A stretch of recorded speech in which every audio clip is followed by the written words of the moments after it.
Titi? Oui, c'est joli. Radis. Super. Super. Bravo. Maïs.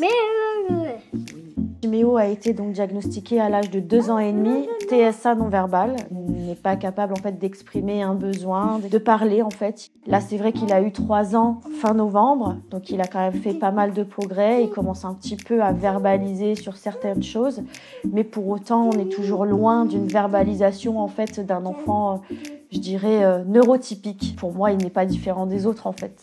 Il est juste neuroatypique et c'est ce qui fait sa différence en fait.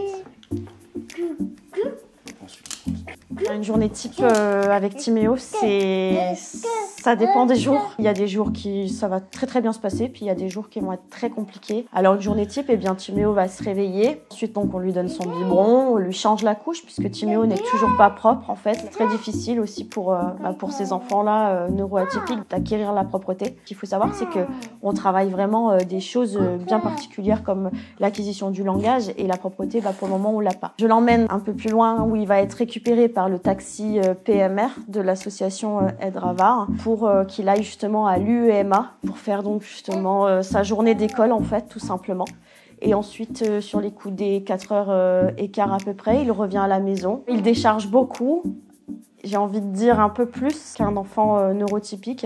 On a aussi parfois des crises. Et ensuite, il y a le repas. Timéo ne s'alimente pas beaucoup. Il a une hypersélectivité alimentaire. Et il a de très gros troubles de l'oralité. Du reste, vous l'avez vu, il bave énormément. Et il a du mal à s'alimenter. Il a du mal à mâcher. Il boit toujours au verre bébé alors qu'il a 3 ans. Il fait beaucoup de fausses routes. Donc l'alimentation, c'est vraiment en petits morceaux. Et puis ensuite, eh bien, on lui change la couche. On lui met son pyjama. Selon les jours, on va lui donner le bain. En général, c'est toi qui lui donne le bain. Parce qu'il y a moins de problèmes avec moi, justement. Audrey, elle est beaucoup plus dans la pédagogie, en fait. C'est ça. Et moi, je suis plus dans l'excitement. Moi, j'étais un peu plus en retrait. Je me disais pas qu'un gamin de cet âge-là pouvait être autiste. C'est pour ça qu'aprre, il y a eu une longue phase d'adaptation, de prise de conscience pour toi. Je le savais, en fait. Je le savais, je le sentais qu'il était TSA. Comme j'ai un peu plus de facilité qu'Audrey à pouvoir gérer ses crises ou quoi. Oui, si vous voulez, dans notre quotidien, en fait, il y a toujours quelque chose qui chamboule et qui nous rappelle à quel point, en fait, notre vie est différente. C'est tous les jours. Il n'y a jamais de repos, on n'a pas de vacances, on n'a plus de vie sociale parce que, en fait, c'est très compliqué d'avoir une vie sociale quand on a un enfant autiste en situation de handicap. Il faut tout calculer. Il faut tout calculer. Timéo, en fait, avec nous, il est très câlin, il nous fait quand même beaucoup de sourires. C'est énorme pour nous parce qu'on sait qu'il y a des neuroatypiques qui, justement, n'ont pas ces interactions-là. Par contre, on a hâte qu'un jour, ils nous disent enfin « je t'aime ». En fait, il nous le dit à sa façon. Mais il nous le dit à sa façon. On ne sait pas s'il y a derrière, il y a le ressenti, le sentiment, on ne sait pas. Un câlin, on ne sait pas si lui, il l'a adopté naturellement ou alors s'il nous a vu nous faire, nous, un câlin et lui, il l'a assimilé comme il faut faire une interaction. En fait, Timéo, du coup, s'est habitué à ce que je sois, entre guillemets, son guide. C'est-à-dire qu'en fait, moi, je suis sa maman, mais en fait, je suis son orthophoniste, je suis son éducateur spécialisé, je suis sa psychomotricienne, je suis tout. C'est le tout du tout, en fait. Et bien évidemment qu'il y a le papa, mais la journée, le papa travaille, et la journée, c'est moi qui suis à la maison avec lui. Et ça, c'est vrai que des fois, c'est frustrant, parce que souvent, quand il a un souci, quelque chose qu'il n'arrive pas à faire, c'est moi qui va venir chercher, même si je suis à l'autre bout de l'appartement, alors qu'il y a son papa à côté. Pas ça. Ici, bleu, s'il te plaît. Bleu. Bravo!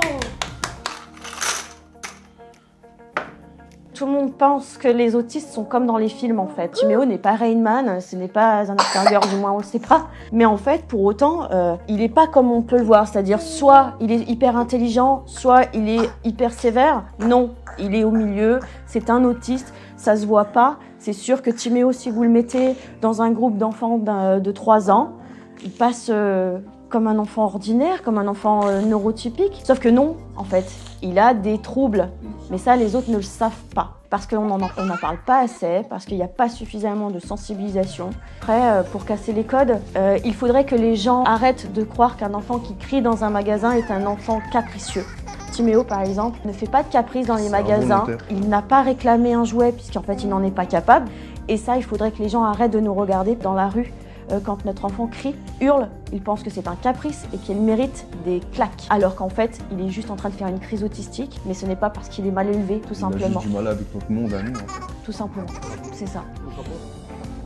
Ces personnes que vous venez de voir et d'autres semblables que vous avez peut-être côtoyées au sein de votre famille, de la famille de vos voisins, ont toutes en commun, malgré leurs différences, le handicap de l'autisme. Depuis 2002, Aides-Ravar s'engage à agir pour favoriser l'inclusion sociale des personnes avec autisme en les éduquant à l'autonomie, en formant les professionnels, en soutenant les familles et en aidant à la recherche scientifique. À vos agendas, dimanche 2 avril, 10h, plage du Mourillon, associez-vous à la marche bleue d'Aides-Ravar à l'occasion de la Journée mondiale de l'autisme. En 2023, Aides-Ravar souhaite encore plus agir pour les familles en offrant à leurs enfants, petits et grands, des loisirs adaptés au sein de notre cité. Alors aidez Aides-Ravar, adhérez, faites un don. Merci.